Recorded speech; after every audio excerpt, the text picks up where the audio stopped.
Good afternoon, everybody. Thank you for attending this governance meeting on Wednesday, the 22nd of May 2024. My name is Councillor Alan Platt, and I'm the chair of this committee. Councillor Mark Clifford, to my right, is the vice chair. Members are reminded that the meeting is being recorded and will be accessible on the council's YouTube page. If you wish to speak at any stage, please indicate to me you wish to do so. When I invite you to speak, please turn your microphone on and turn it off when you finish speaking. Please speak clearly and do not cover your mouth when speaking to make it easier for any lip readers to understand you. Can everyone ensure their phones are turned to silent?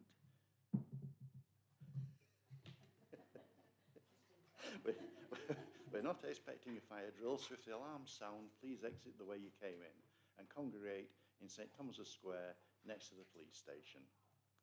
I'd just like to welcome the two new members, Chris and Julia. Welcome to the team. As one of my predecessors many, many years ago, Tony G used to say, this is the most important committee on Chorley Council, so we will treat it as such. And thank you for joining. We'll now begin the meeting, if that's okay. Apologies for absence.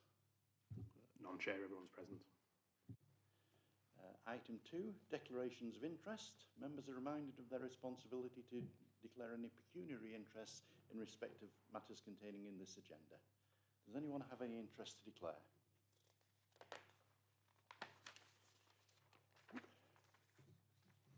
Item 3, the minutes of the last meeting are included, minutes of the meeting dated Thursday the 13th of March 2024. The minutes of the last meeting are included within the agenda. Are there any comments or points of accuracy to raise? Councillor Clifford. Happy to move them, Chair. Thanks, Councillor Whittam. Okay, we shall move on. I hope you all read through the papers for about 3 weeks. Yeah. Well, item 4 is the 2023-2024 external audit plan. Pages 7 to 44 in your meeting papers. And we'll hand over to Gareth from Grant Thornton to present this item. Thank you, Chair. By means of an introduction, my name's Gareth Winstanley.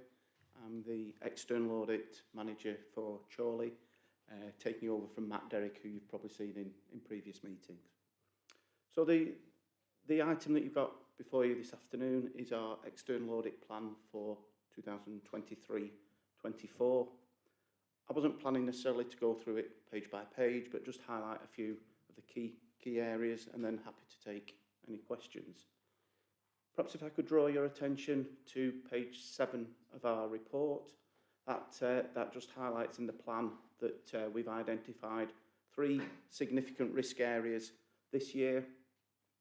Most of you might identify that those are no different than the risks that you've seen previously, and you would probably find those in most audit plans. So there's nothing there that is highlighting any particular concern to us, other than the fact that we usually and always look at issues around override of controls, the valuation of land and buildings, and the valuation of your pension fund liability or asset. I'll probably just talk about those in a little bit more detail. So if I could draw your attention to page 10, please. Here, sorry, page 10 of the report. Yes, sorry.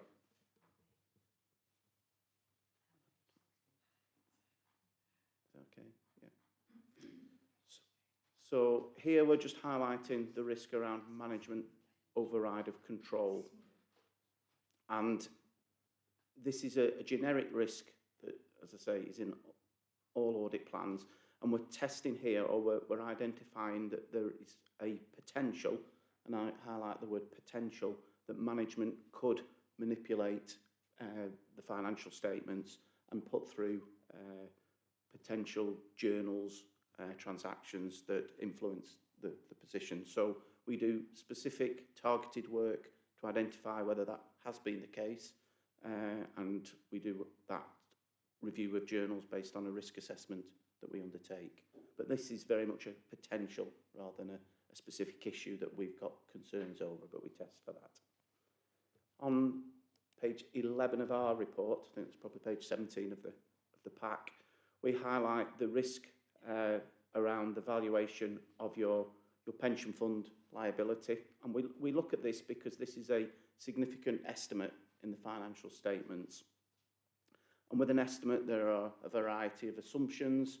So we look at the work that the actuary has done around those assumptions to give us assurance that the judgments that the actuary has made are sound and reasonable. And because of the sort of the value of the figures, that becomes a significant risk area for ourselves. So we highlight the work that we will be doing in that area on that page. The next page, page 12, looks at the risk around the valuation of your land and buildings and your investment properties. Again, these are based on judgments and estimates comprising of a number of assumptions. So we test those assumptions, test the rationale behind those, and given the large values involved there, the material figures involved, that is a significant risk area that we focus on and do targeted work. If I could draw your attention then to pages 17 to 19 of the audit plan, that just highlights there, particularly on page 19, the materiality thresholds that we set for our work. And this is around what we deem is material and the values that we would be looking for changes to the accounts if there were any errors or issues identified of those values. So for the group audit, that's just over £1 million at £1,065,000, and for the council audit, the single entity, it is just over £1 million, £1,064,000. And the rationale how we determine that is highlighted there on that page. There's not much movement in terms of the values and the sort of quantity of that materiality figure from last year. On page 21 of our report, we're just highlighting there that there has been some changes to auditing standards. ISA 315 requires us to gain a greater understanding around some of the controls of your key business processes. So that is just highlighting there the additional work we will need to do to meet that requirement, and in particular carrying out some walkthrough tests to check whether the controls have been implemented during the year. Pages 22 to 25 of our report just highlight that as well as doing the work to audit your financial statements, we also do work to assess your value for money arrangements. And this work covers 3 theme areas around financial sustainability, around governance, and around what we call the 3 E's, around economy, efficiency and effectiveness. So those pages there in the plan just highlight the sort of work that we'll be doing to address the work on value for money. Page 26 of the plan just highlights the timings throughout the year of the work and when we'll be reporting back. So we expect to obtain the accounts at the start of July. We've got resources teed up to commence the audit then and throughout the summer. And the intention is to come back and report our audit findings report to this committee in November. And we will also bring our auditor's annual report around value for money arrangements as well at the same meeting. And then finally, on pages 27 and 28, we just highlight the audit fee for the year. I wasn't necessarily intending, Chair, to go through any more detail, but happy to take any questions. Thank you. Thanks, Gareth. Any questions for Gareth and the committee members? Councillor Hayden. Thank you. Thank you, Gareth. I have had a good read through of that report, thankfully.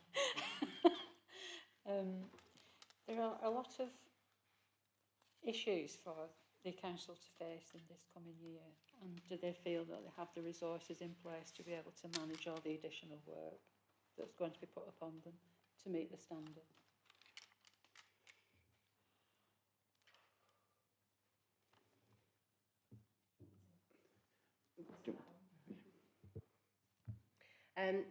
Yeah, it is absolutely a tough call. We are a shared service, and so what we're doing duplicate, 2 sets of accounts, 2 sets of audits, etc. But the team we've been working on this to build up resilience within the team and to build up the knowledge to be able to do that. So we've invested in members of staffs who have gone through, come in as apprentices, graduate trainees, done AAT and worked their way up into more senior positions. And so we have a very qualified team who are able to do this. I'm not saying it won't be tough and it won't be tight, but at this moment in time, we're probably in the best position we've been in the time I've been here. To be able to do this, we've tightened up a lot over the course of the year on our internal controls, our reconciliation work.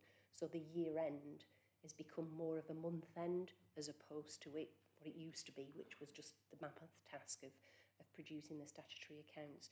So we're in a good, strong position. We aren't going to achieve, and I've said this in previous meetings, we're not going to achieve the deadline of the 31st of May for the publishing of the draft accounts. I would be surprised if many councils do that, seeing what's in the press and talking to colleagues elsewhere, and we've set ourselves a date of the 30th of June. The consequences of not hitting the 31st of May, I am yet to understand, because they are published, but nothing would happen to them anyway until the auditors come in, and we're scheduled that the audit will take place in July. So as long as we can achieve our deadline of the 30th of June, they will be ready for audit to commence the work. Could I just ask another question, please? On the ISA UK 315, there's quite a lot of work seemingly in that, and it said it should have come in on the 1st of April. Did that come in? This was on page 27 of the agenda.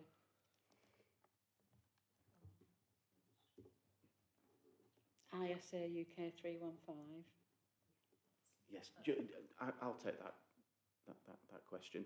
The standard did come in on that date, and I say we did some work last year around that, but we need to constantly sort of refresh that work and be satisfying ourselves that there's been no changes to those business processes and systems. So again, it's a question of providing us with sufficient assurance and updates that things haven't changed, but having to test controls in that area. Okay, so it's on track then? We're hoping so, yes. Yeah. Okay, thank you. Thank you very much. Okay, Councillor Hayden, yeah.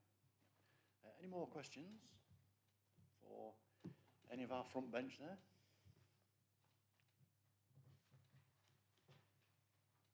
No? Okay, on that note then, this item's for decision, and the decision required is for the committee to approve the proposed audit fees on page 34. Could I have a proposer, please? All in favour?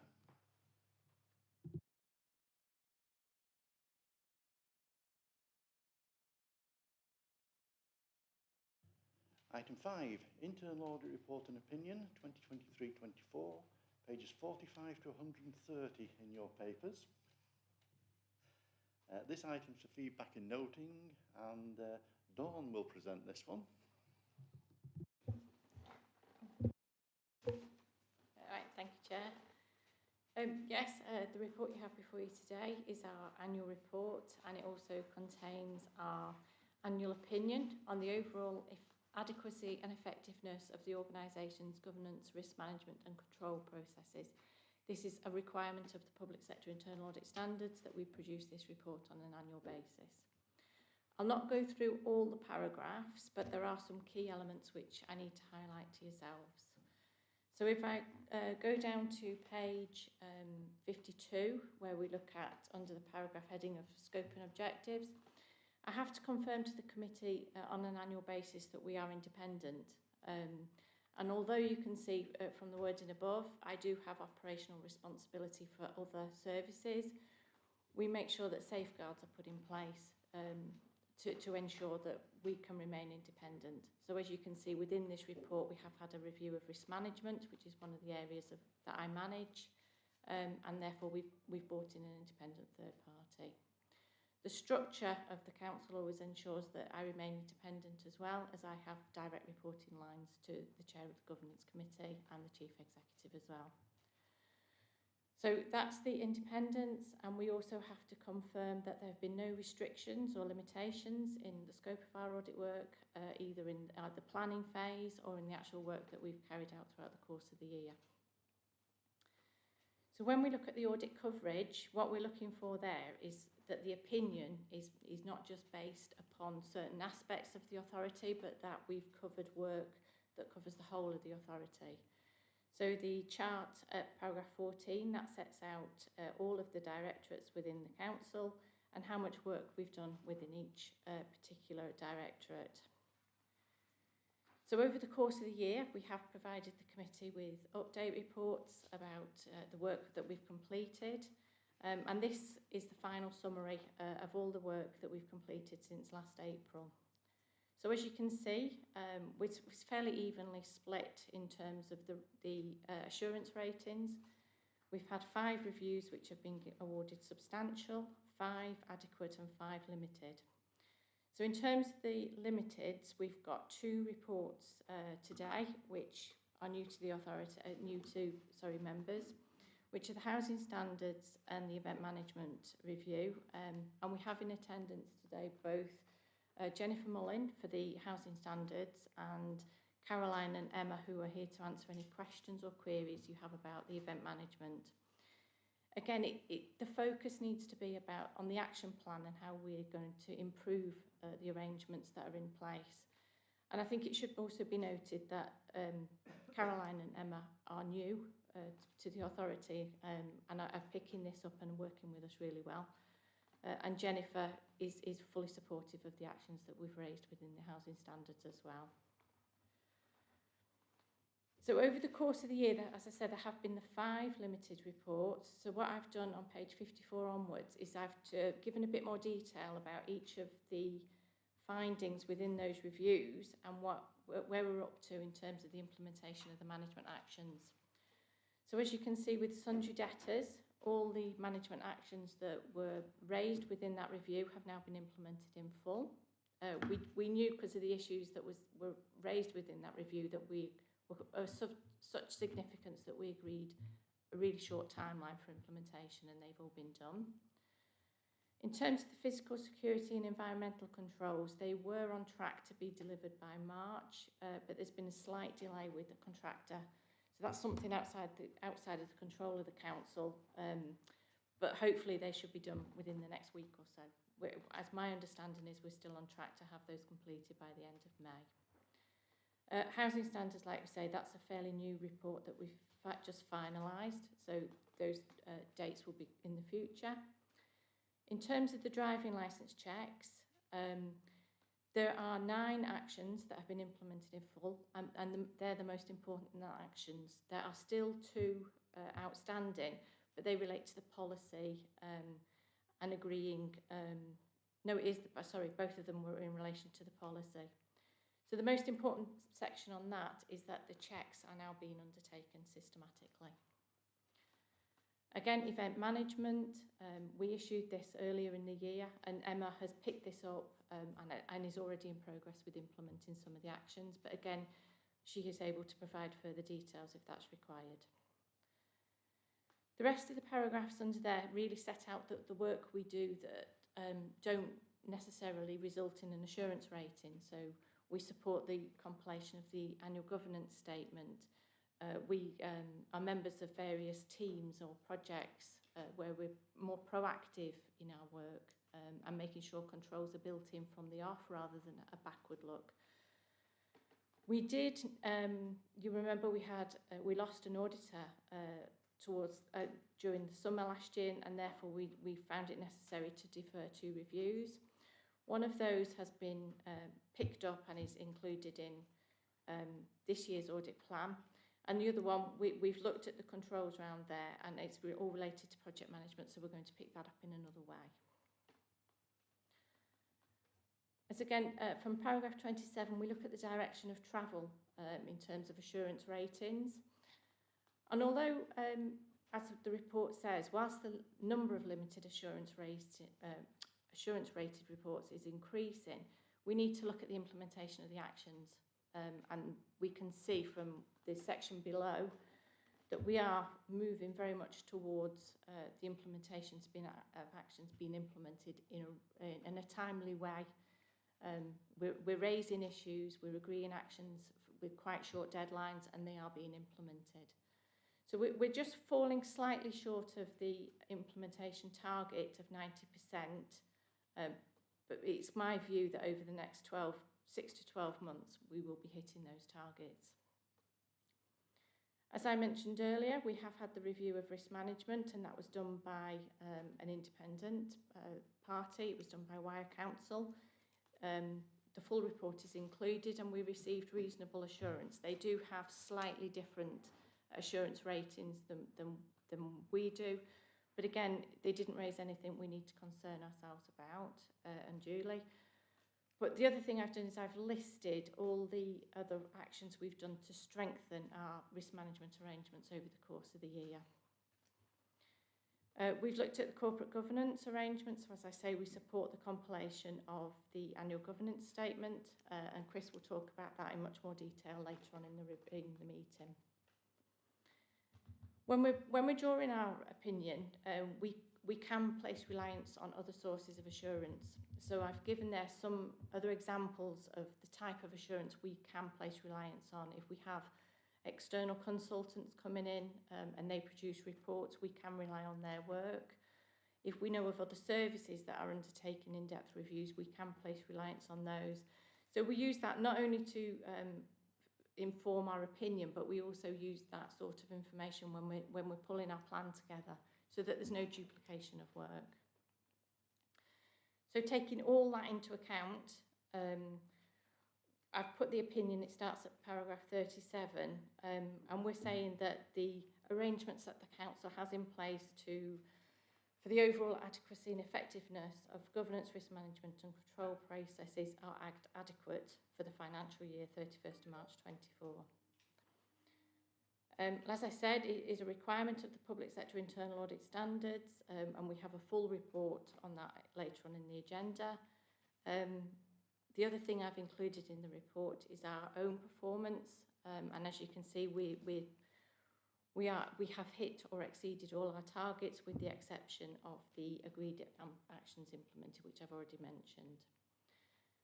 One thing I haven't included in the report, because it is hot off the press, you may recall that last year, as I said, we lost one of our auditors, and we've replaced that auditor with a trainee, and that trainee's been taking their Institute of Internal Audit qualifications, and they've passed 2, so it's 2 out of 3. So we're confident that he will be a fully qualified auditor by the end of the year, and we're keeping our fingers crossed. So yeah, that's just a bit of good news to end on. But I'm happy to answer any questions on the report. Thanks, Dawn, and thank you to you and the team for a very comprehensive report with a lot of words. Any points from the committee? Councillor Hayden. Thank you. On the page 5419, which was the physical security and environmental controls, at previous meetings we were told that we could have the cost for that because it was going to be quite significant, but we haven't seen those as yet. And on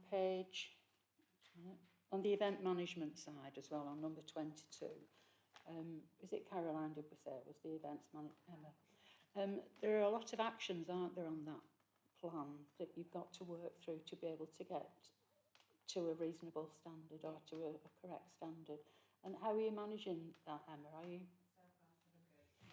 There are a lot of actions, but some of them, it's a bit of a spider's web, some of them overlap. So once we tackle some things, it kind of crosses other things off the list. I'd started in January and started to pick up on a lot of this. So when I got the audit, it was quite welcomed really by me, because it backed up a lot of the things that I'd already found. So we have put a lot of things in place. I can briefly go through some of those things with you if you want now. the first thing that I did was set up a paper trail and also cross directorate working project teams. So I was really surprised to find a lack of like documentation on things. So it was difficult to pick up what an event looked like in previous years and what it should be looking like this year. So we've got like a series of documents for each event now. We've got a project plan, we've got event management plans and risk assessments, we've got evaluations and comms plans, and for each one we've got files set up now, so that's working well. We've got these project teams, so particularly for the bigger events, I've got like parks and open spaces attending them. Dawn's team come from an insurance and health and safety point of view. The comms team are on those meetings, and that's working really well and helping me call in favours when I need them at event time. What are the other things? So the budgeting, that was a big issue. I've spent a lot of time with finance going through the budget to see what last year looked like and what the projected costs for this year are, and making savings where we can and looking at how we can bring in income. So in terms of like increased ticket sales, sponsorship, we've had some good sponsorship for the flower show so far this year. So it's just making those changes where we can. I think we have to be reasonable about what we can change this year. But I'm already looking at next year and what we can do to the events programme to strengthen a lot of these issues. And then just in terms of one of the things that was raised was just that lack of oversight from other people and signing things off. So the event management plans are being produced much earlier now. We're working with Dawn's team on those. I sign each one off. Caroline signs off the bigger events, plus Dawn's team are involved in them from the start. So I think we have made good progress from the last 4 months, but yeah, still quite a lot of work to do. How do you feel about the flower show? Because that was one that did need some work. Yeah, so I think this year there's quite a few new people in the team, so we want to go and review what we do for next year. We've made some changes to it where we can. So we've brought some new things in for this year's event, but it's so close to the event now that we're going with what we kind of had our last meeting yesterday in terms of finalising the programme. It sounds like a brilliant event that brings lots of people to the area, but I think it's probably time to review it both from a budget point of view and, you know, from where people are coming from, what's it actually bringing to the area. So yeah, definitely time for review. Good, thank you for that. And there's just one more question on the wire risk review, if that's all right, Dawn.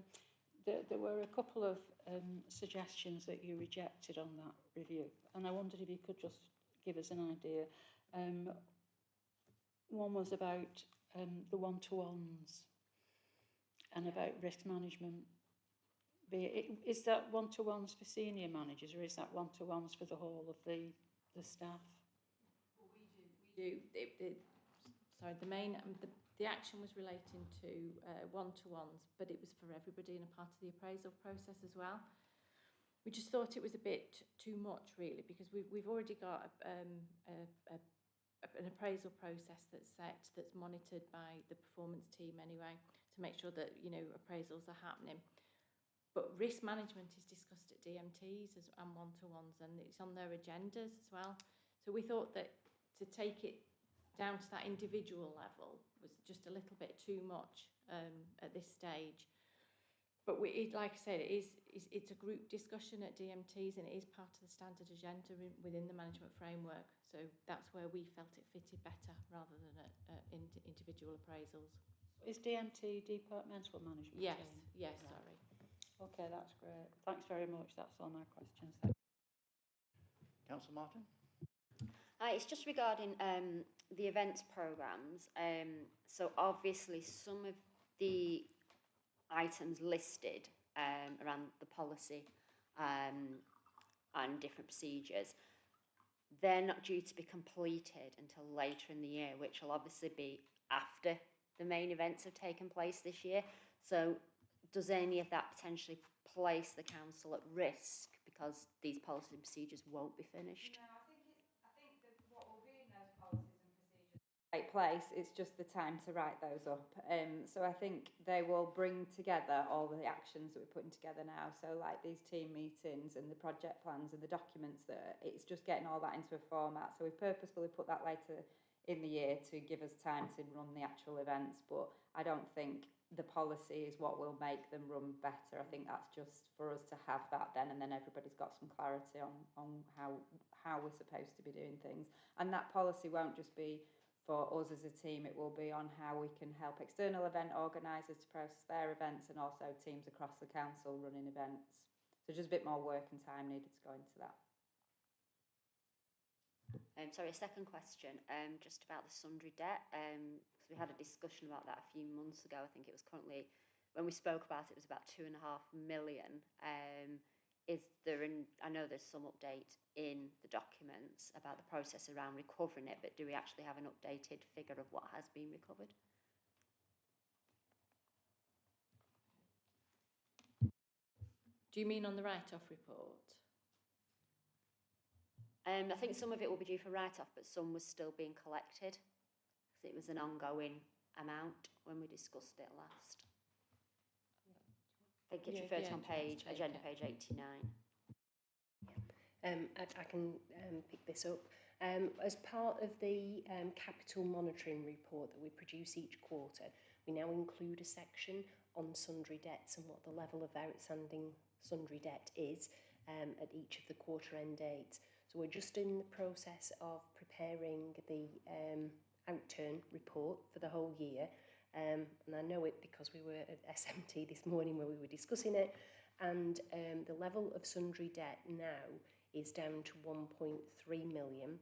That does exclude debts with other government bodies, local authorities, NHS, etc., because one would assume that those would be collectible and that they would not default. And it also excludes any invoices that have been raised in advance, where, say, a rental income for the next year. And it includes debts with Chorley Leisure Limited, because obviously, again, it's part of the same group company. So it's 1.3, and we are seeing some of those coming down. There was following the review, there was a review across all of the departments. Directors, heads of service were asked to go away and look at the debts within their teams to review the collectability and whether there were any write-offs. If there were write-offs, they had to follow the process that had been audited. And we are now seeing, following the recommendations in the report, a much more proactive approach taken across the council. So, for example, for every Tuesday, a report goes out to all directors and heads of service to say, these are the outstanding debts. They're all listed, and directors and the heads of service are expected to go through those and ensure that corrective action is taken, so as we kind of nip them in the bud as opposed to leaving them to be prolonged. There is a catch-up because as the report indicates, the process wasn't as vigorous as it should have been, rigorous even, as it should have been, but hopefully now going forward, people are into that mindset and that process, because it ties up cash. We can get that cash in, we can either reduce borrowing or utilise it for investment. So, yeah. Any more questions, Councillor Clifford? Thank you, Chair. And this revolves around the housing standards, as we've got Jennifer. I didn't want to leave Jennifer out. There's lots of actions there, timescales. In terms of staffing levels, do you believe everything's now in place to make sure everything falls in within those timescales, everything works as it should do? Thank you. I'm going to say yes, with a caveat. So we did employ a proactive housing officer to really look and review policies and procedures and look at a proactive angle at the housing in Chorley. We've had quite an influx of reactive complaints with housing standards, and I suppose it can be down to there's been quite a lot of press attention on housing standards over the last 12 months. With, as you could imagine, with the death of the little boy who lived in a mouldy property. So there has been a huge increase in the number of reactive complaints that we've had to deal with. So we've got a new head of service who's coming in on the 14th of July. We've got the new proactive housing officer. With everything going in the right direction, I feel that we should be able to get follow the timetable and produce the strategies and reports that we need to.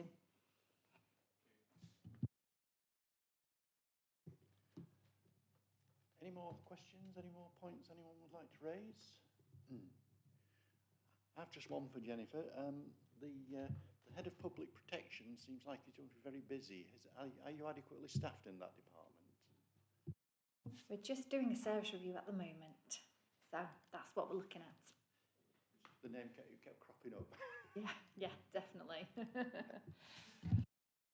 Thanks for that. Right, if there are no further questions, sorry. Yeah, if there are no further questions on that one, we'll move on to the next item. Item 6, Internal Audit Effectiveness Review, pages 131 to 182. This item's for feedback and noting. Jackie is going to present this one. Good afternoon. So this report is the Internal Audit Effectiveness Review. So it's the results of our annual self-assessment exercise. It sets out whether or not we meet the requirements that are set out within the public sector internal audit standards and the local government application note. It's an ongoing way to make sure that we're assessing ourselves and the governance committee have assurance that we're providing you with an effective service that's in compliance with the standards. So the recommendation of this report is to note the results of our self-assessment. So a bit of background to the public sector internal audit standards. So there's an annual requirement for us to continually assess ourselves to make sure we're compliant.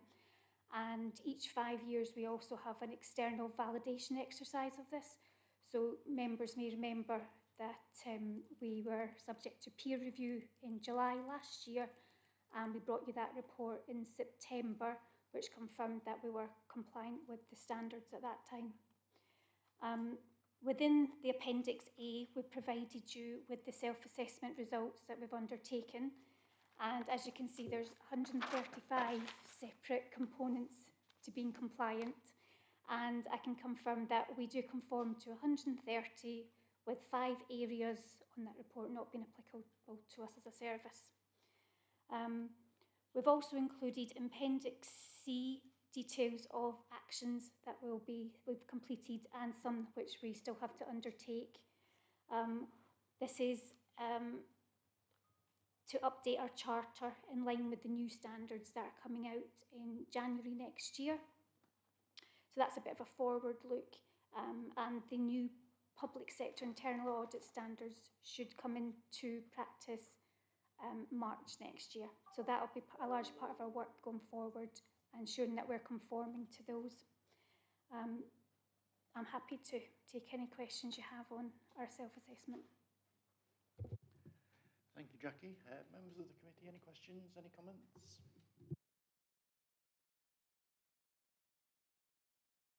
I think got away very lightly there. Right. Again, this item was for noting. If there are no further questions, we'll move on to the next item.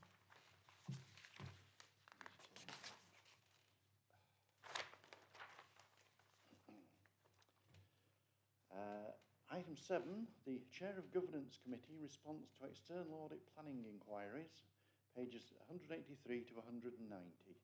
This item is for decision, and the committee is asked to consider and approve the responses to the auditor's inquiry. Again, Jackie.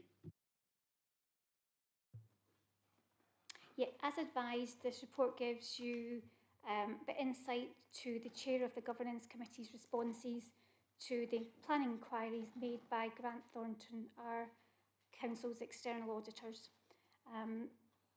As advised, we'd like you to consider and approve the responses to the auditors' inquiries. The questions are part of the annual audit planning process, and the external auditors need to make sure that the Council has established good processes for fraud awareness and if errors are made, that we've got good processes there to spot any areas and put these right in good time. So Appendix A, we've outlined the questions that were asked and the replies that are given by the chair of the Governance Committee. Again, I'm happy to take any questions regarding our responses. Thanks, Jackie. Any questions from the members of the committee? You're doing really well today. Councillor Clifford's just... Oh, sorry. Sorry, Councillor Clifford. No, just a comment really. That's there's some very thorough answers there. So well done. Thank you. Well, as it's a response from the Governance Committee Chair, thank you.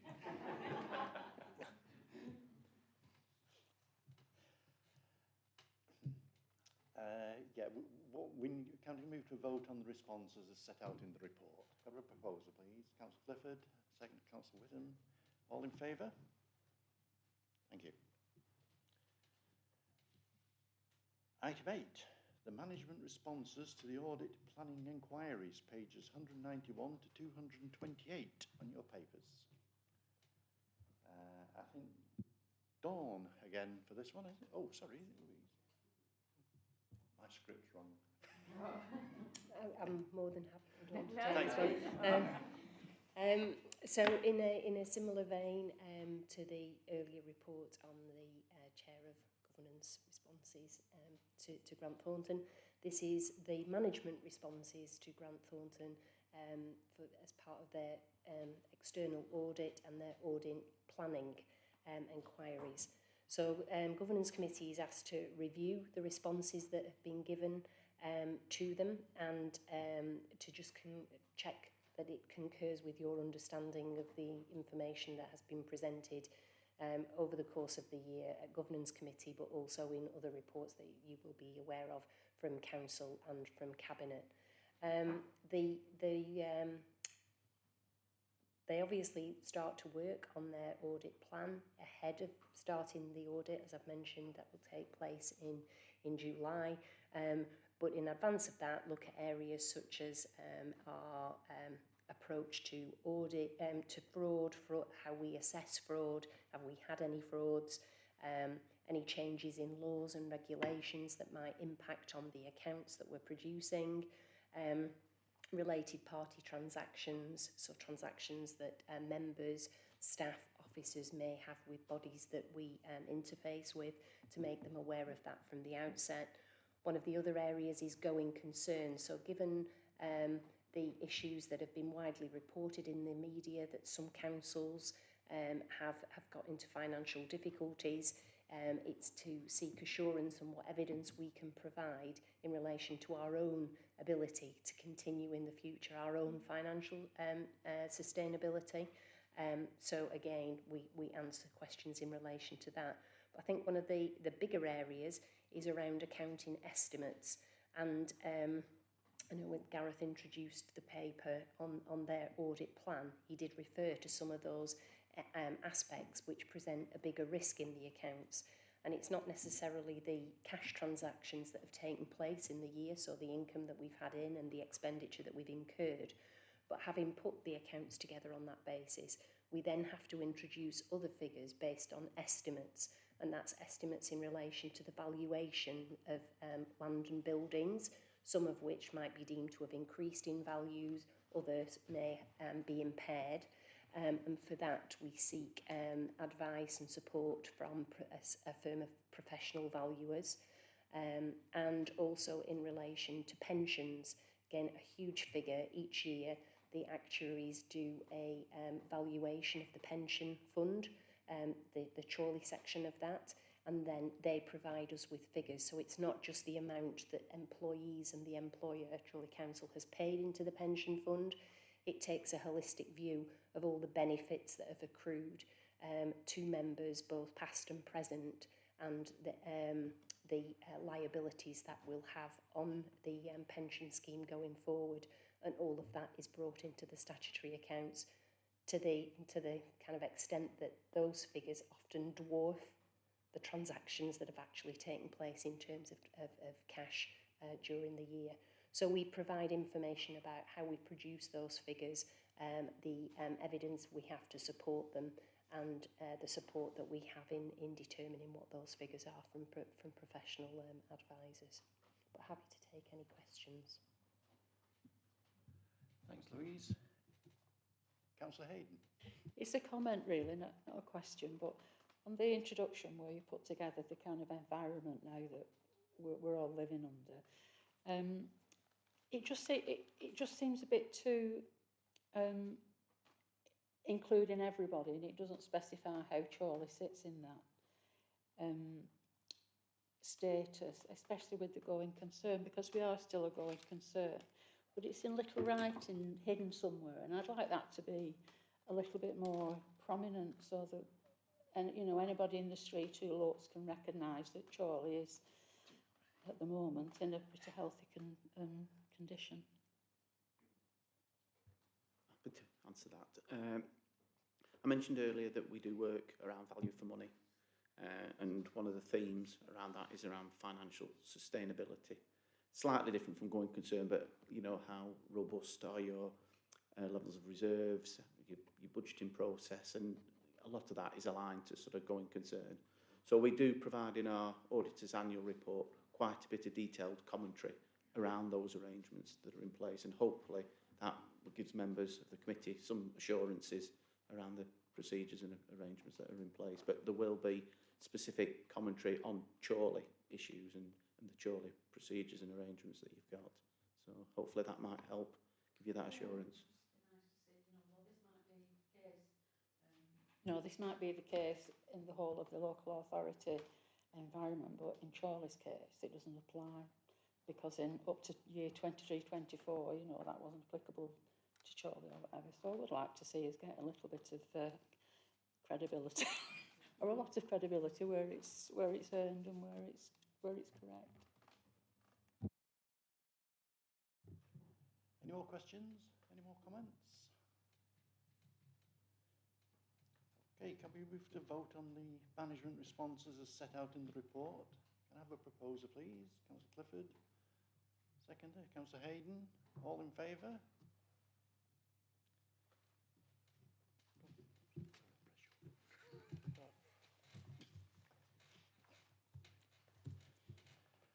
Item 9, Charity and Trust Fund Final Accounts, pages 229 to 238 in your papers. This item's for decision, and the committee is asked to approve the accounts presented in the appendices A to E. Louise, I think this one. Thank you, Chair. So this is a report that we bring annually to Governance Committee. These particular charitable accounts, we prepare the accounts for them. They don't form part of the statutory accounts that are presented and audited each year. So we bring them here for transparency, and so there is a kind of internal control, a governance check over them. As you'll see in the appendices A to E, there are 5 trust accounts that have been in place for numerous years, and there is hardly any activity on them. The only movement tends to be interest earned on the sums that are in the bank account, or in some cases in investment accounts. 4 of the 5 have very small balances on them and range between about £1,200 up to about £5,000. And as you'll see from the narrative at points 9 onwards, they have been set up for a number of years. One in particular was set up in 1911, and we don't have a trace of who the trustees are. I think we will struggle. We can't find any paperwork. They've just been carried forward in the accounts over time. So we do know the purpose for which they were set up. They aren't registered. 4 of the 5 aren't registered with the Charity Commission, and as I say, they have very small balances on them. And therefore, the proposal is we're in the process of taking a paper to the Executive Cabinet to recommend that these are wound up, and that the balances on each of the accounts, it's determined where they could be transferred to another body, and that delegated authority is given to the chair of the Governance Committee in consultation with the exec member for resources to determine where that is. As I say, there's 4 of them, and the maximum balance is £5,000, so they're not huge amounts. That would leave one, which is relates to a charity that was established in 1992 from the proceeds of the sale of the former Free Library. There is an element of cash in relation to that, and also an external investment, and that is an investment where cash is put with a specific body and it's just generating interest. Again, nothing is happening on that account, and we will need to have further discussions with the Charity Commission to understand who are the trustees and what are the options available to us in order to progress the utilisation of those funds to move it forward. So the paper is just brought for information and transparency. Thanks, Louise. Any comments, any questions from the committee? Councillor Berry? Could I just ask which is the trust that you have no trace of? So the Edward McKnight Memorial Fund was established to pay for educational lectures in memory of Chorley's first librarian. Excellent, thank you. One is also there, which is for the maintenance of Brinscall Baths. I think there's £1,000 in there, which I don't think is going to maintain Brinscall Baths. And another one for the extension of the Infectious Diseases Hospital at Withnell, for which there's £1,000. I don't even know whether... exactly. So we just need to put it to use, because it's doing no use at all, just being set in these accounts.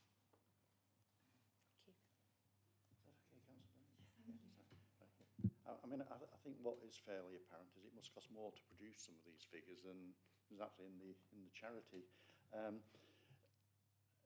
Looking at the pages, I think all we're being asked to do today is to approve the accounts. We're not being asked to decide where the money goes or anything like that. It's just purely to approve the accounts. So could I have a proposer? Thank you. Seconder? Very. Okay. All in favour? Thanks, everybody. Oh, the item 10, the CIPFA Resilience Index, pages 239 to 252 of your papers.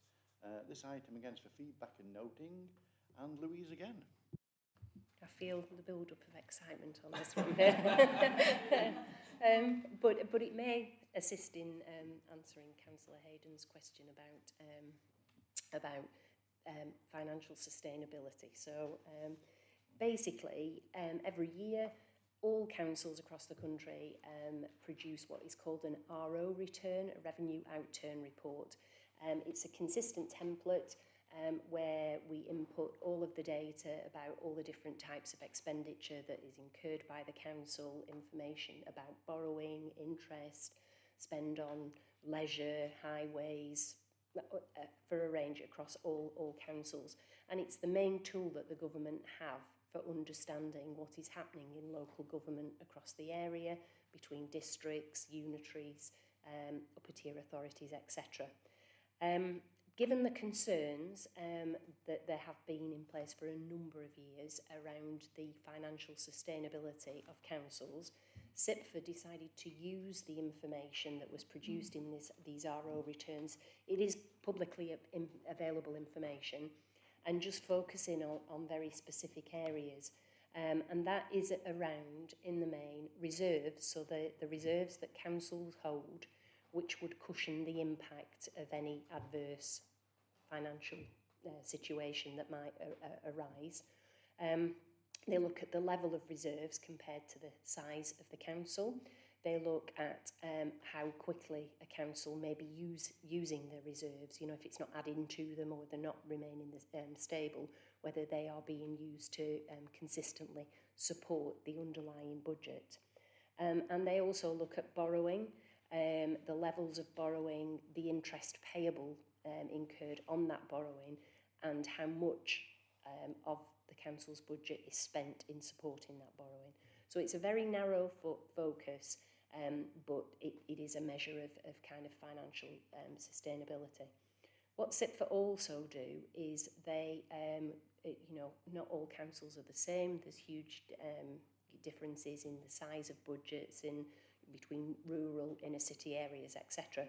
So what they do is produce what they call a nearest neighbours group to assist comparison. And within the report, it does detail who SIPFA deem to be our nearest neighbours. And, you know, they are spread across the country. They will be presumably similar in size, in a kind of demographic makeup, socio-economic conditions, etc. It just so happens that obviously in the shared service with South Ribble, it just so happens that South Ribble and Chorley happen to be in the same nearest neighbours comparator group, and therefore you'll see in the graphs that are attached there we've highlighted both councils, but there are others in there that are equally similar. So there are 8 indicators in total, and we have been producing this report now for the past 3 years and have brought it to Governance Committee. So the first 3 indicators look at reserves and have a look at the level of reserves compared to the size of the budget, and they also look at how quickly we have been utilising reserves over that period. What you can see for Chorley is that we have been pretty consistent. The level of reserves that we were holding at the end of March 2023, so it's not the latest year, it is kind of a year delay from them collating the information and publishing the results. So it is now consistent with the level of reserves that we had before COVID. So all of the extra cash that was given to us to support COVID has now kind of washed through the system and has been fully utilised, and we're now back to the same level we were at the 31st of March 2023.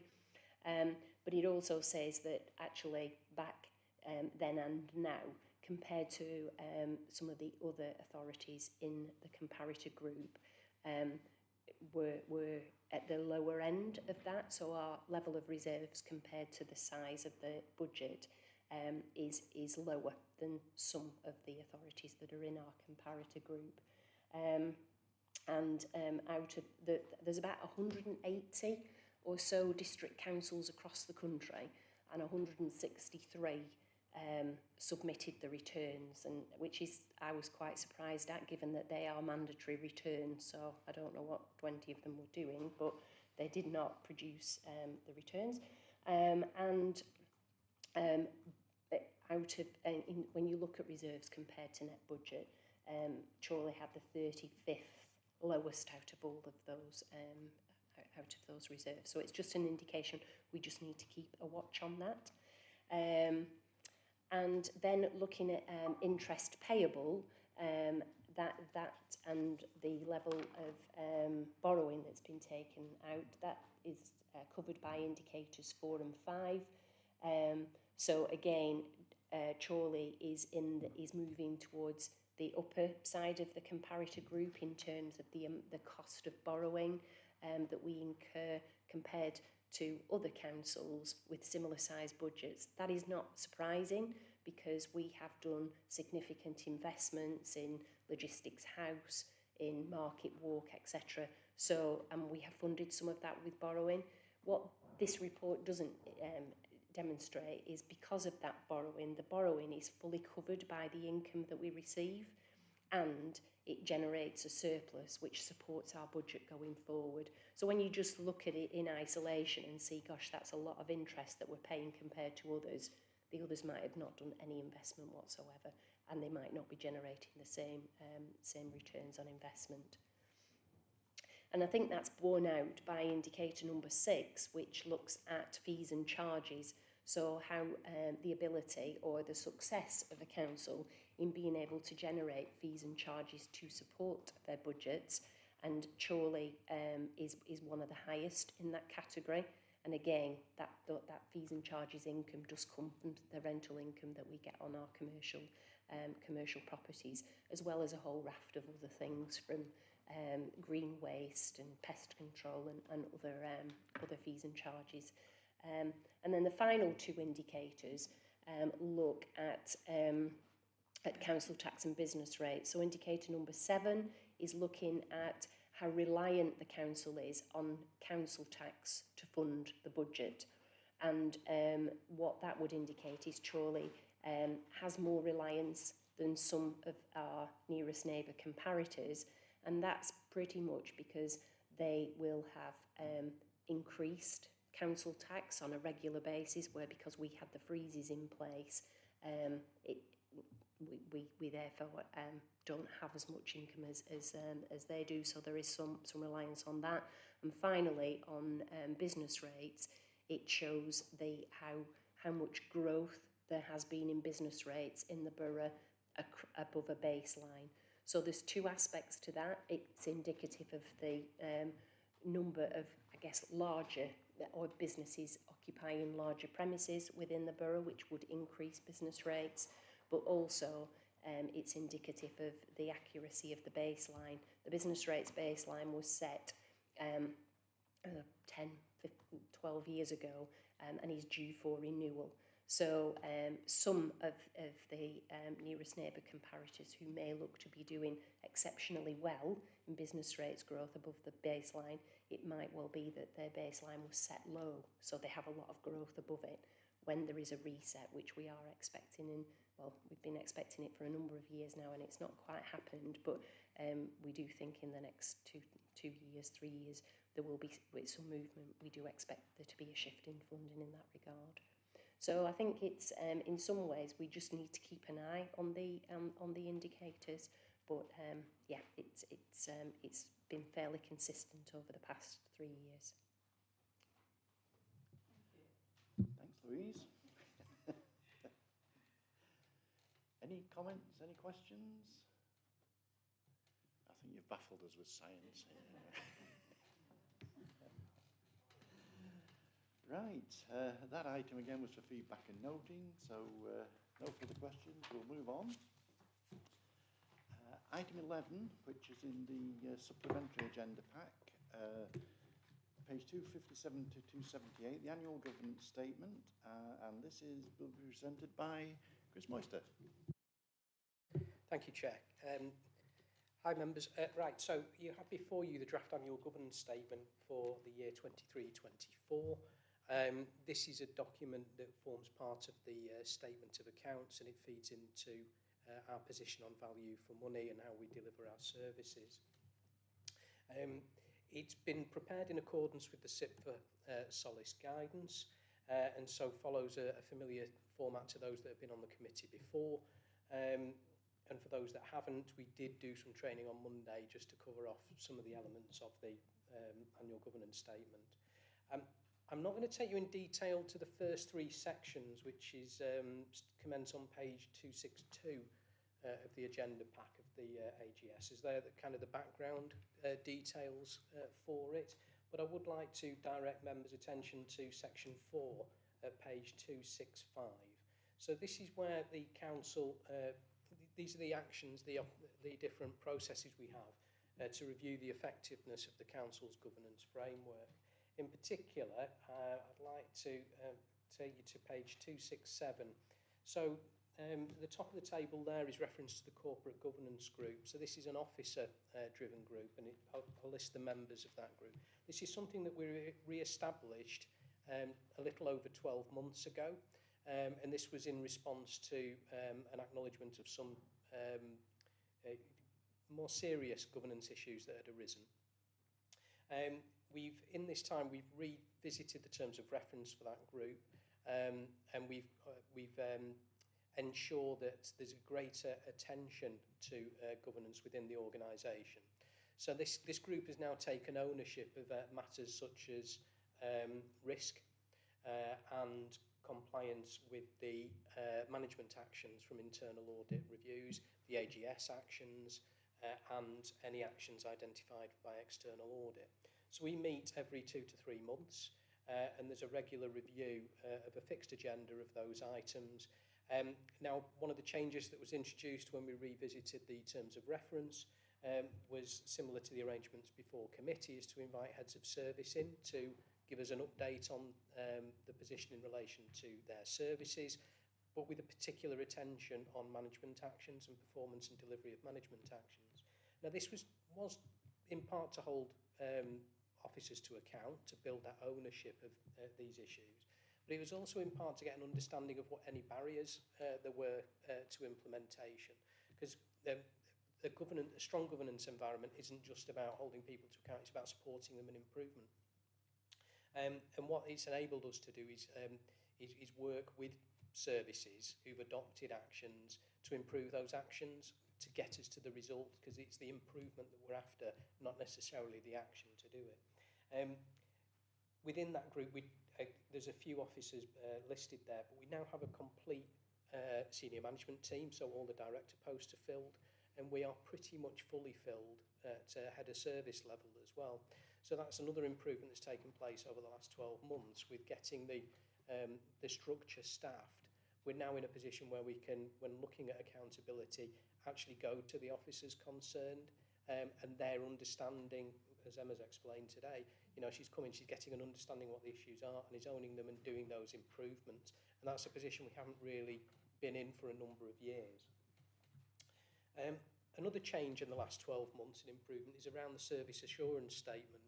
So part of the process is we ask directors and heads of service to do a critical view of themselves. What's their understanding of their governance environment within their services and within their directorates? Do they know what the policies are? Do they know where the policies are? Are they following those policies? Now, in previous years, we've done this as a paper-based questionnaire. We've done it as a digital online-based questionnaire. We've done it as individuals. We've done it as groups. We've done it within directorates. And there's always been a feeling we could do it better. There was a piece of work that was led by Jackie. She's getting a gold star today. Where we've actually decided, well, let's use it as a learning session rather than just as a self-analysis session. And we had a group meeting, so all directors, all heads of service were required to attend. Heads of service took ownership for their own areas of the governance environment. And instead of having questions just placed in front of people, heads of service gave context to the policies, gave context to the procedures, and gave context to why it was important. And then the questions were placed to the group. They were also given an idea of what a good governance environment looked like in relation to all of these areas. So that when responding, they were able to give consistent responses across the board. Now, the benefit of this was we got an instant response feedback from the senior management, senior leadership teams. Now, from my point of view, from Dawn's point of view, head of service and the Section 151 officer, we could get an immediate sense of whether that was right in our understanding, given the work that we do. Are the responses from the heads of service and directors, do they look right? Does it look like we're in that position? It requires honesty, and we got it. And I think overall, the responses were broadly where we expected them to be. Now, the other benefit of that session was that with the honesty, where services were saying, well, I've not scored myself particularly highly on this, we were able to drill into it a bit and say, well, what's preventing you scoring higher? And then there was also the opportunity for other services who are feeling confident in those areas to share how they do it. So we have all the governance framework. How it's applied, you know, is largely up to the individual service because it's very much dependent on the service need. So there was a real good opportunity there that was taken up to share good practice, share experience. Now, I mentioned in the briefing to the Chair and Vice, I'm not going to say that everyone enjoyed the session, but they all saw value in it. So we're actually doing the session again in October, just to keep these issues in front of SLT as a part of embedding our strong governance environment and approach. The other point I just want to, well, I mentioned it was queried why there's highlighted bits in the AGS. That's because I'm a bit of a technical Luddite, and that just draws my attention to it, and it's something I just need to complete because it's information that's still outstanding. but that relates to corporate complaints and local government ombudsman complaints. I can confirm that in the last 12 months there haven't been any upheld LGO complaints. I'm just waiting on some numbers. The other thing, Dawn's mentioned it as well, is the approach to risk management. So this has been a phased approach by the council. So we re-embedded the use of GRACE, which is our risk management system, a couple of years ago, and done a lot of work around training officers in its use and trying to encourage the use and through support, but also through monitoring. So part of the risk assessment, risk management monitoring we do is running reports off GRACE just to see if it's even been completed. The completion levels are increasing, which shows that people are beginning to embrace the use of it, which is great because it means organisationally we can look very quickly and say who's actually embracing their risk management responsibilities and where do we need to focus a bit more effort and time. So the next stage in this is the risk management strategy. So now we've got people using the system, now we've got people familiar with risk management. What do they do with it? How does it benefit them? And one of the issues that was identified was escalation. What do we do when, what does a service do when they get the risk to a certain point and don't feel they can manage it any further? Who makes the decision as to whether that's acceptable or it isn't? So the risk management strategy assists heads of service now as to who to escalate it to and provides ownership of bigger risks with SMT because they'll ultimately be the responsibility. So that's the senior management team. So those are some of the changes and improvements that have been made in the last 12 months. And as I say, there's been a noticeable improvement in relation to the monitoring of completion of GRACE, completion of management actions, and the commitment to delivery as a result. And I think what the committee will find is that you will see an improvement, probably, I won't say an exponential, but it will be a bit better next year, and that will be even better the year after, and even better the year after, if we can continue with this embedding. So section 5 of the AGS is the governance environment section. This is probably the most important section in the document. So this is at page 271. So these are the improvements that we've identified that the organisation, these are corporate improvements, not just service-driven ones, they're across the board. It's a slightly different approach to previous years. So in previous years, we presented one table of the improvements from the last year, and then a second table of the ones we're adopting for this year. Any that weren't completed in the previous year were simply rolled into the next year.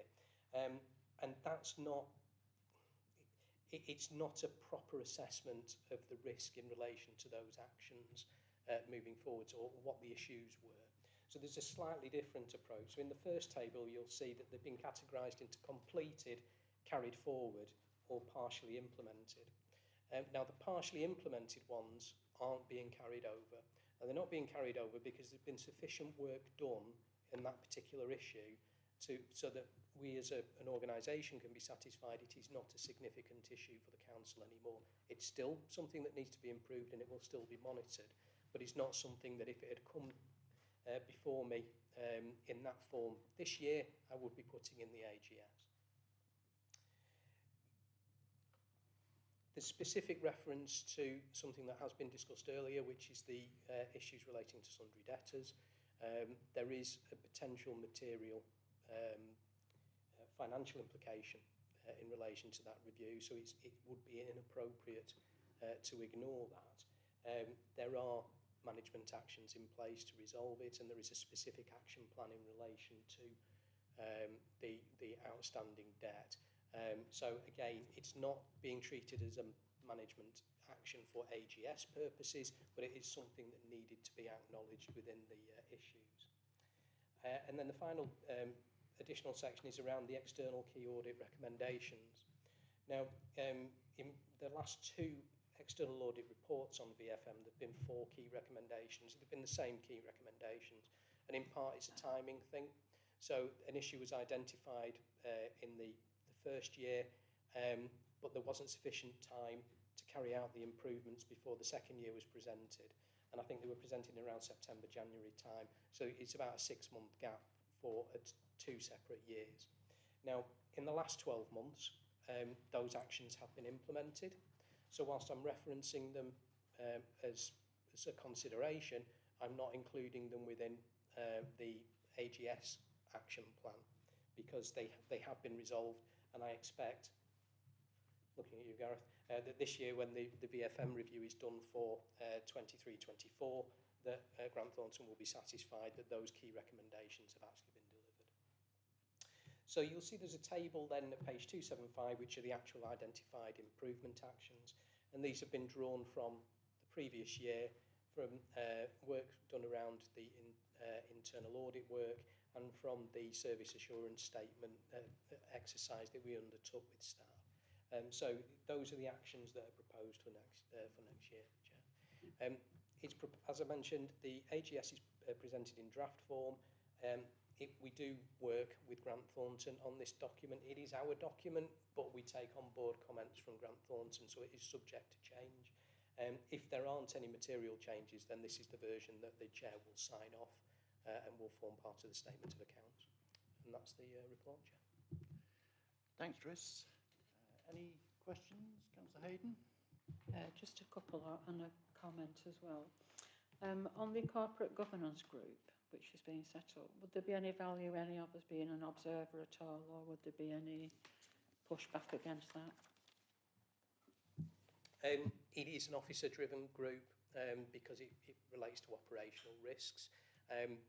The role for members in relation to that is we are looking at the same thing. So if there's any, so for example, you will review the AGS action plan later in the year, where I'll bring it back and say this is the progress against it.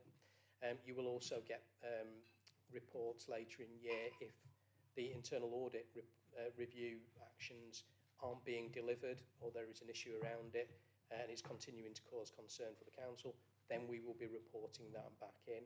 And we will be reporting to Committee on Risk later.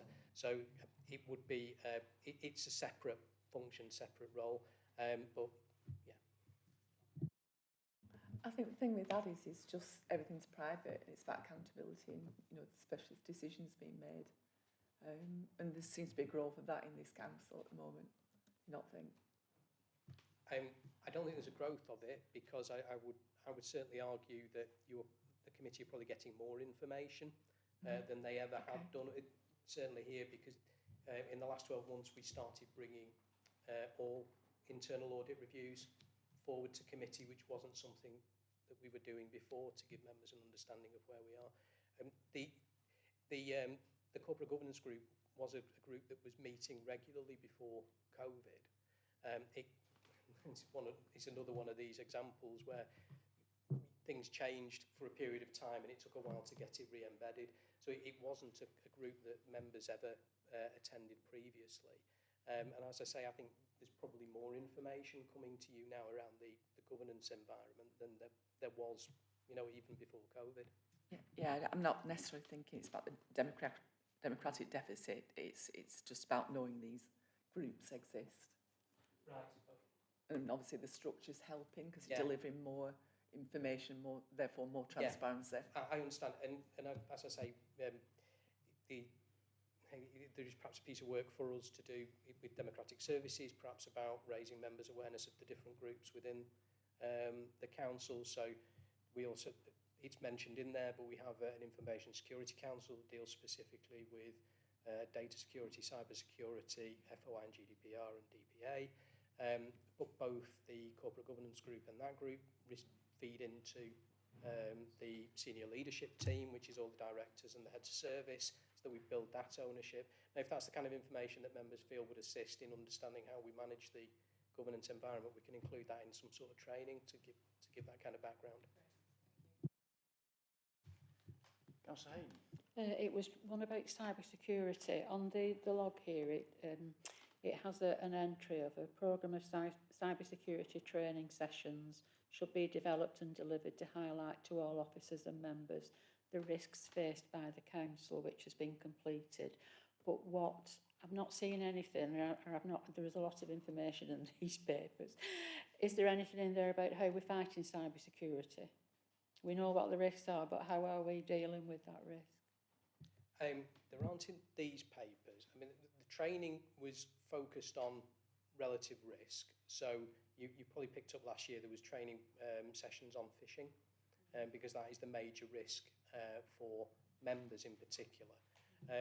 The training and to be honest, it's the same for officers. The biggest point of failure in an IT system is often the person using it, as opposed to the actual systems themselves. I'm trying to think. The penetration testing work is done externally, as is the cybersecurity, but we've appointed in the last 12 months a cybersecurity officer with specific responsibilities for that, and that feeds into the Information Security Council as to what actions they're taking. Again, we could perhaps invite Asim as director to do a session as one of the half-hour sessions on cybersecurity for members, if that's something you'd be interested in.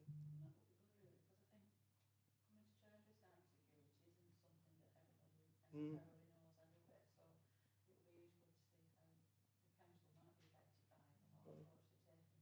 Okay. Is that something that you members of the committee want, or would you want it on a wider footprint? Because we can look at that as a member learning session rather than just as one focused for committee members. Fine. Something to go on the agenda there, Ben. Well done. Councillor Martin? Just a quick question. So obviously we did the update on the Constitution for the Code of Conduct, and there is reference within the report about complaints to the LGA. Would we be able to get reports back to this committee about complaint, obviously not revealing personal data, but numbers of complaints received, the nature of the complaint, the outcome? So I noticed they do have it at Lancashire County Council, which reported back on an annual basis. And I did see the freedom of information that was online about complaints made at this council, and obviously that was published online. But that actually detailed more information than what we even receive at the committee level. And I did think that was quite handy for us to know, because obviously if we're getting a lot of complaints about certain things, then the Constitution needs changing or updating or policies being put in place. So that'd be quite handy for us to have on a regular basis. Yeah, I'll have to hold my hand up there. We used to do annual reporting on breaches or complaints, and it was divided down into upheld and not upheld. We try and anonymise that as much as possible to ensure that it's not... you know my views on the Code of Conduct. I don't like it to be weaponised, in that people just make complaints and it automatically stacks up whether there's anything to that complaint or not. But yeah, that's something that I didn't do this year, so I'll hold my hand up to that. I will say it is not an issue. The number of complaints we get organisationally, you know, for the number of councillors we got, is pretty low, and it has been, you know, for years.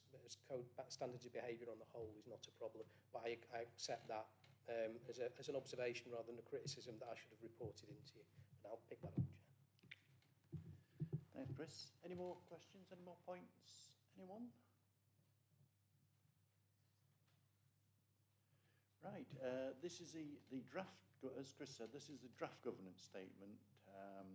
There may well be one or two amendments to it before it gets signed, preferably the removal of the yellow lines. Yes, that makes sense. But are we happy to approve the draft governance statement as set out in the report? And proposer, please. Councillor Clifford, Councillor Hayden, all in favour? Thank you.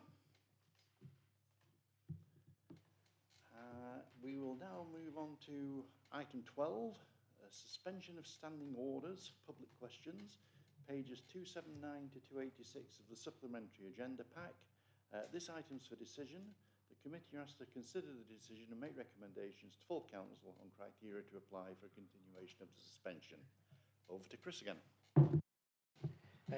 Thank you, Chair. Members will be aware as to the background to this report and the reasons behind the decision to suspend standing orders previously. You'll also recall that it was agreed between members that the decision to suspend should be subject to review, and it was referred to Governance Committee for that.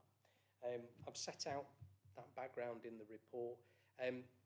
It's a bit of a movable feast, to be honest, because it might change in the next 4 weeks between now and the next council meeting as to how tense a situation and how likely such disturbances will arise again. I've put some options in the report as to what members might want to consider, which include just recommending leaving the status quo, recommending lifting the suspension, or recommending lifting the suspension but qualifying it with some sort of delegation for the Chief Executive to reimpose it at short notice in consultation. This report was drafted, 10 days, 2 weeks ago. Since then, the situation has changed in that area, or in the Gaza area, which, to be fair, is where the previous protest related to. And it might be that it's wise just for now to leave the suspension in place. Another consideration that you might have is that, I heard just on the radio in the car today that the Prime Minister's not prepared to confirm or refute the potential for a general election in July, which again would ramp up tensions for political organisations in relation to the conflict in Gaza. So the Chair did ask me what my view was. I would be inclined to leave the suspension in place or recommend that to full council. It is a full council decision anyway. If things were to change between now and July, it would be entirely open for yourselves and your colleagues sitting as council to say, well, we don't need this restriction anymore and to lift it. But it would only apply moving forward after that time. Thanks, Chris. Any questions, any points anyone would like to make? Sorry, Councillor Begg, just before I do, because this is one of the very few things actually relating to governance, could I ask our independent members whether they have any observations on this? Thank you. Thanks. In that case then, I'll read my script carefully. So we need to vote on recommendations to full council regarding the continuation of the suspension to standing orders. Now, as Chris said, I think basically we had three options. One is to leave in place what was agreed at the council meeting. Second option is to remove the suspension, and the third option is the delegation, which was mentioned in there. I think it would only be fair for me to support Chris, and I would like to propose that we leave it as is for the time being. Anybody want to second that? Yes, Councillor Berry. All those in favour? Thank you.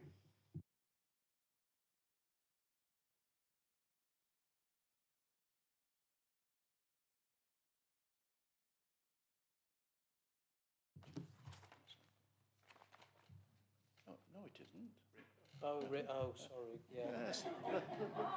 Yeah, sorry. The Director of Governance is trying to get out of his task. Yeah, I do apologise, Chair. Sorry, yeah, you will not be surprised to know that there is no update on RIPA. There have been no requests made either internally or permission sought from the Magistrates Court for RIPA authorisations. Thanks, Chris. Can I ask that if ever there are, you will give us plenty of warning, won't you? Yes, Because yeah. we're falling off the chairs. We'll move on to item 14, which is the work programme, pages 253 to 254 on your agenda. This item is just for noting.